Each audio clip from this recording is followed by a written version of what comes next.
Hello, this is Adarsh Yadav and welcome back my YouTube channel The Power of English Education by आदर्श यादव। हमारी आपकी tense पर बात चल रही थी और मैंने आपको टेंस में बताया था कि जब हमें किसी समय के साथ साथ कार्य किस अवस्था में है इस बात का भी बोध कराना होता है, तब हम जिस प्रक्रिया के माध्यम से यह कार्य करते हैं वही प्रक्रिया टेंस कहलाती है। आइए एक बार नोट करते हो, आप जरा देख लें। टेंस जब हमें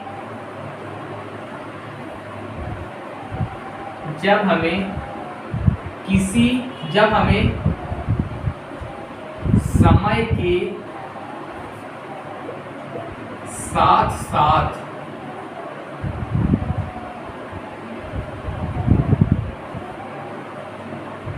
कार्य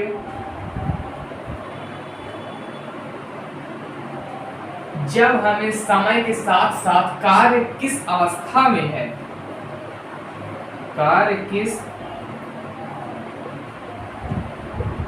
अवस्था में है, इस बात का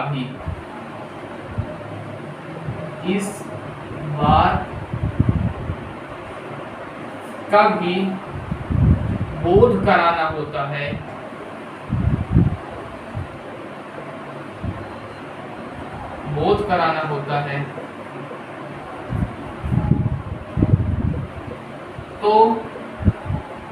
तो जिस प्रक्रिया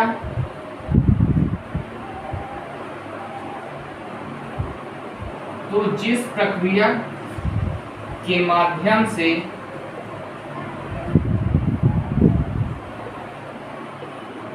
हम यह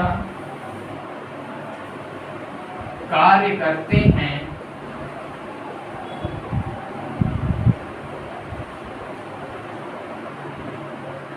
वही प्रक्रिया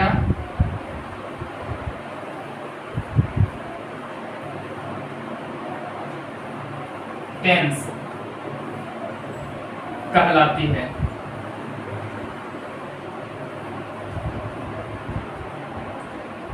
जब हम समय के साथ साथ कार्य किस अवस्था में है इस बात का भी बोध कराते हैं, इस बात का भी बोध कराना होता है। तो जिस प्रक्रिया के माध्यम से हम यह कार्य करते हैं वही प्रक्रिया टेंस कहलाती है। जी हाँ, जब हमें समय के साथ साथ कार्य किस अवस्था में है इस बात का भी बोध कराना होता है, तो जिस प्रक्रिया के माध्यम से हम यह कार्य करते हैं वही प्रक्रिया टेंस कहलाती है। इतना समझ में आ गया होगा। अब आइए आगे देख लेते हैं, आगे क्या है। मैंने आपको ये भी बताया था कि समय 3 तरीके का होता है और इसमें समय की बात भी की गई है। तो मैंने आपको ये बताया है समय 3 तरीके के होते हैं। समय 3 तरीके के होते हैं: प्रेजेंट, पास्ट, फ्यूचर। समय 3 होते हैं: प्रेजेंट, पास्ट और फ्यूचर। अब अवस्थाएं क्या है? कार्य की अवस्थाएं,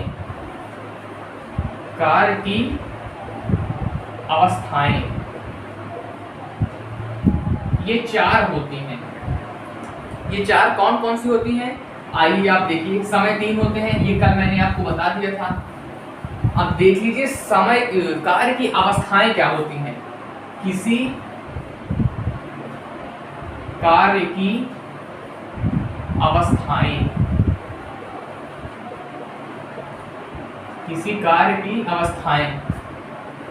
ये देख लीजिए कौन कौन सी होती हैं। जैसे मैं कहूं, एक होती है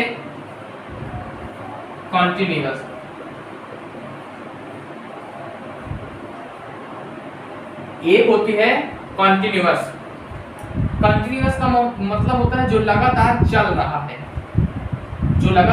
चल रहा है। और इसकी पहचान कैसे की जाती है? Be plus ING form. Be form क्या क्या होते हैं?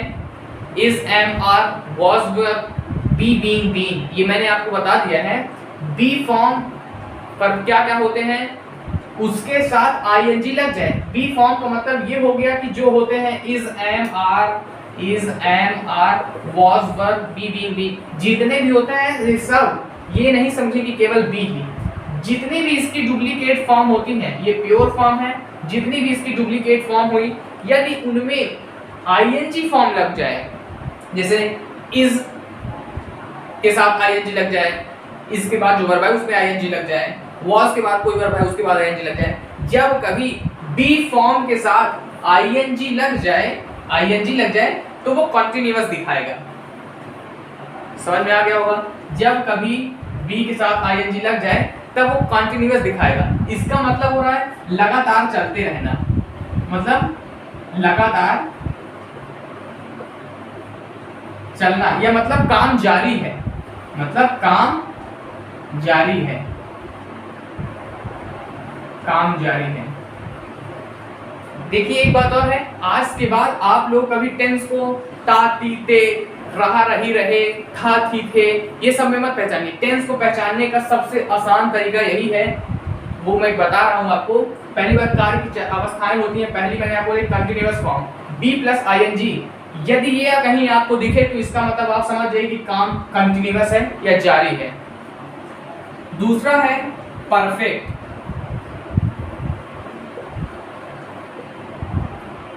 परफेक्ट का मतलब होता है हैव प्लस V3। वर्ब की 5 फॉर्म होती हैं, वो मैं आपको आगे बताऊंगा। हैव ये मेन मतलब प्योर फॉर्म है, इसका डुप्लीकेट फॉर्म होता है हैड और हैज, मतलब इसके साथ भी हैज और हैड को भी देखा जाएगा। इसके साथ जब भी कभी V3 आए, V3 का मतलब जैसे हैव प्लेड या have played, have dance, have मतलब हैव के साथ V3 आए, वर्ब की थर्ड फॉर्म आ जाए हैव आए, तब समझ लीजिए आपका काम मतलब परफेक्ट है। परफेक्ट का मतलब होता है काम पूरी तरह समाप्त हो जाए, काम पूरी तरह समाप्त। यदि कहीं आपको हैव प्लस V3 मतलब में प्योर फॉर्म हैव में V3 लग जाए या डुप्लीकेट फॉर्म में V3 लगे, तब काम वो आपको कौन सा टेंस दिखाएगा, परफेक्शन, यानी काम पूरा हो चुका है। कंटीन्यूअस बी फॉर्म के साथ आईएनजी लग जाए तो समझिए काम जारी है। अब तीसरा होता है परफेक्ट कंटीन्यूअस। परफेक्ट कंटीन्यूअस, इसमें होगा हैव प्लस V3 जो कि दिखाएगा परफेक्शन, वो मैंने आपको ऊपर बताया। कंटीन्यूअस दिखाने के लिए क्या दिखाना है, be plus ING form. Perfection दिखाना है हैव प्लस V3 और कंटीन्यूअस दिखाना है बी प्लस आईएनजी। बी के फॉर्म में आईएनजी को कंटीन्यूअस दिखाएगा। चौथा और लास्ट होता है इंडेफिनिट।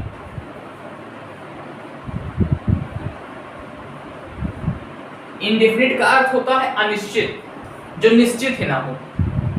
जब निश्चित ही कोई चीज नहीं है तो इसका मतलब वो बहुत होंगी, मतलब बहुत मतलब अनंत नहीं, ये कह भी सकते हैं कि ढेर सारी होंगी।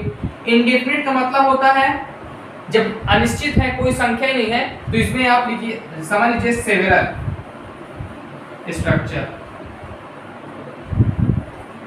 सेवरल स्ट्रक्चर जब चीज कंटीन्यूअस नहीं रहेगी, परफेक्ट नहीं रहेगी, परफेक्ट कंटीन्यूअस नहीं रहेगी, तब आप समझ जाइए कि वो चीज इंडेफिनिट है। भाई 4 अवस्थाएं होती हैं, जब ना ये रहेगी, ना ये रहेगी और ना ये रहेगी, तो बचा कौन, केवल ये ऑप्शन। जैसे मान लीजिए आप कहीं एग्जाम देते हैं तो 4 ऑप्शन रहते हैं, यदि ए ना हुआ, बी ना हुआ, सी ना हुआ, तो फिर उसमें दिमाग लगाने की कोई जरूरत नहीं है, फिर डी होना ही है।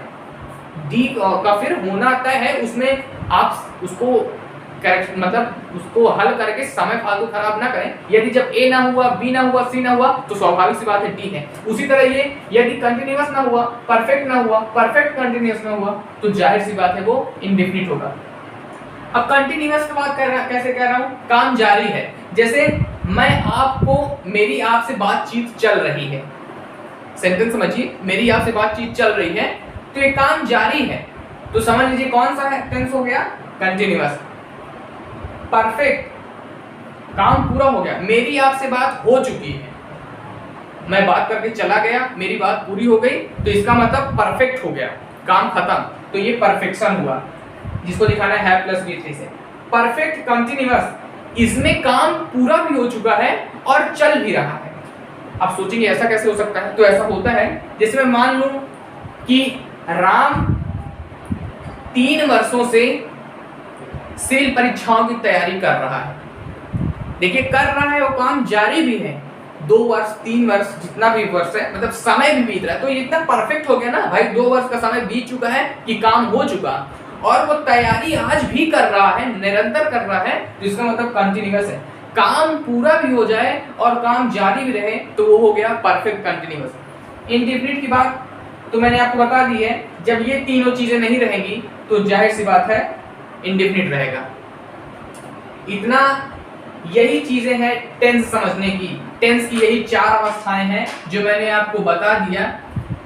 आज से आप काम कर रहा, मतलब खाता है, ता है, ती है, ते हैं, रहा है, रही है, रहे हैं, इन सबसे टेंस की पहचान नहीं की जाती, या ये हमेशा सही नहीं रह सकते। ये बहुत आगे की बात है कि इन सब चीज़ों से टेंस से कोई मतलब नहीं रह जाता, वो सिर्फ भाव से ही हम उसका अर्थ निकाल पाते हैं। तो आप सिर्फ ये समझिए, ये सब काम आगे आपको काम देगा, और रहा, रही, रहे, ता, ती, ते, ये सब कोई मतलब का नहीं रह जाएगा, जो सिर्फ थोड़ा समझने के लिए है और ये ज़्यादा समझने के लिए। इस पे आइए, इसी से आपका आगे काम चलना है। इतना उम्मीद करता हूँ आज समझ में आ गया होगा। आज के लिए केवल इतना ही। धन्यवाद, थैंक यू सो मच।